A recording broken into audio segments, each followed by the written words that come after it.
Hi everyone, my name is Brittany from Brittany Loves Reading, and today I am coming to you with a tag video. I am going to be doing the Love in Books tag. I was very graciously tagged by Sarah over at Bright and Bookish.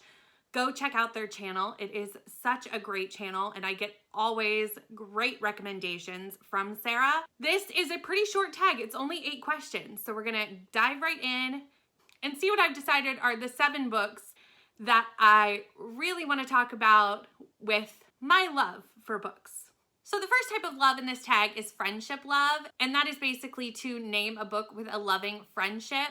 I've decided to go with A Spindle Splintered by Alex E. Harrow.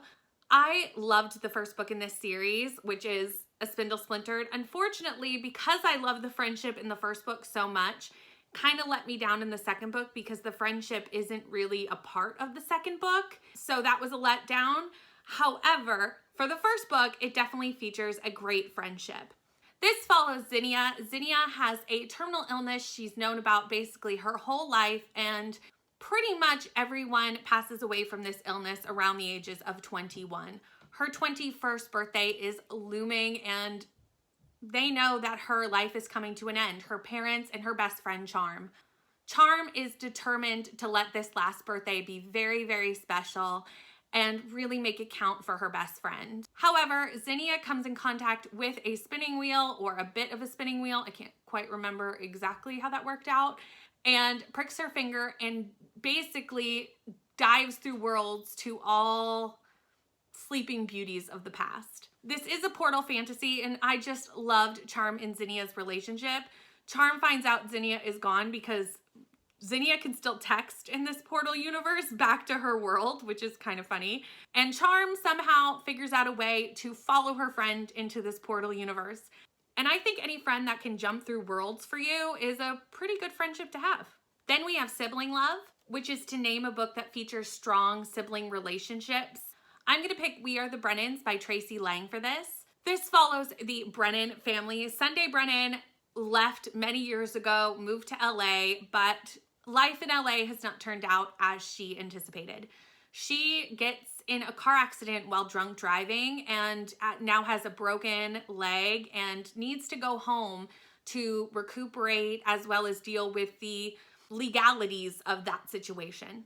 She goes home and moves in to the house that is housed by her entire family. Her 2 brothers, her dad, everyone still lives in this house together, and they all run the family bar together. This is definitely a really interesting family drama, and I'm not usually a big fan of family dramas, but I actually gave this 4 stars and had a great time with it. We see this family come together through a lot of varied and difficult situations and help each other through them. I really did enjoy this family, and these siblings are a really close-knit group. The next type of love is parental or guardian love. For this, it's to name a book that has a character that identifies as a parent or guardian. I've decided to talk about a book that I love, but I don't feel like I've talked about on this channel at all because I read it before I started my channel, and that's Hamnet and Judith by Maggie O'Farrell. Some of you may have heard this only called Hamnet. I think it depends on what country's publication you have. I read it as Hamnet and Judith because that seems to be the Canadian title, but it's the same book. This follows twins Hamnet and Judith, obviously, but it is basically a fictional retelling of how Shakespeare came up with the play Hamlet. Hamnet and Judith are the twin children of Shakespeare and his wife. At the age of 11, Hamnet gets an illness and passes away. We follow this family as they deal with the loss of their son in the 1500s. Also with how 2 parents choose to grieve very differently. We see how this grieving process between Agnes and how she's grieving the loss of her son, and Shakespeare, who basically throws himself into writing this play and his work, doesn't really explain that the play is a tribute to his son and just seems to be forgetting about his child and moving on with his work life like that is more important. We see that really pulling these 2 parents apart, and also how they come back together as we see them go through this grieving process together. It is a beautiful book. I gave it 5 stars. If you love historical fiction, if you love Shakespeare, I highly recommend this book. So we can't forget our animal friends. So we have Pet Love, which is to name a book that features a pet or animal companion. When I think pets or animal companions, I instantly think middle grade. I love to read middle grade. It's a fun palate cleanser for me. It's always whimsical and fun and kind of a bit of a lighter read. Sometimes I need that after a heavier book. And immediately when I thought of animal companions, I thought of The Secret Zoo by Brian Chick. This is a series. I actually haven't even finished the series, so I need to do that. I think I've done the first 3 books, if I'm correct. So basically this follows Noah and Megan. They are brother and sister, and their friends Richie and Ella. Noah and Megan live next door to the Clarksville Zoo. Their backyard actually like butts up to the zoo. And Megan starts to notice that the animals are acting a little bit strange and seeing kind of odd behavior. One day, Megan goes missing and no one knows where Megan has gone. So Noah decides to figure out where his sister has gone with Ella and Richie's help. And they discover a whole magical zoo that is connected to the Clarksville Zoo, where the animals have autonomy and everything is just magic and such a fun place. It's a really fun, whimsical world. They do eventually find Megan and find out what has happened and also why the zoo was ever made and why the magical zoo was made. They become part of this society and start kind of going to the secret zoo very regularly. This is a really fun middle grade, and I really need to continue with this series. This prompt actually reminded me that I haven't read a book in this series in a very long time, and it's really making me want to continue this fairly soon, just remembering how cute and fun this world and magic system is. So the next type of love is romantic love, which is to name a book that has a swoon-worthy romantic plotline. I'm going with a book that I've read relatively recently, and that is By the Book by Jasmine Guillory. This book was everything that I wanted in a contemporary retelling of Beauty and the Beast. It is closed door, so I will add that because I know for some people that may be something that they're not interested in. But in this book, I didn't mind. Normally, I actually would. But in this book, I didn't, because they stick to the structure of Beauty and the Beast fairly closely. And realistically, the Beast and the Beauty don't get together until the end anyway. It's all about the buildup. So I didn't miss it in this book. Again, this is a Beauty and the Beast retelling. It has so many Easter eggs to the original Beauty and the Beast story, and it's fantastic. Isabel works as an assistant to an editor in a publishing house. The publishing house is called Tale as Old as Time, and they are waiting patiently for a celebrity memoir from Beau. Beau has signed on to write a celebrity memoir. He is the child of a famous TV writer, and he has signed on to write this book. It has been 2 years and he has written nothing. He's no longer answering emails from this publishing house, and it is Isabel's job to track him down. She goes to his house, knocks on his door, and does basically anything to get him to write his book, including moving into his house and helping him write it. And they are Beauty and the Beast, and I loved this book so much. Again, it's another 5-star, and this is a series of retellings, so I need to read the rest in this series because I need to. I just need to.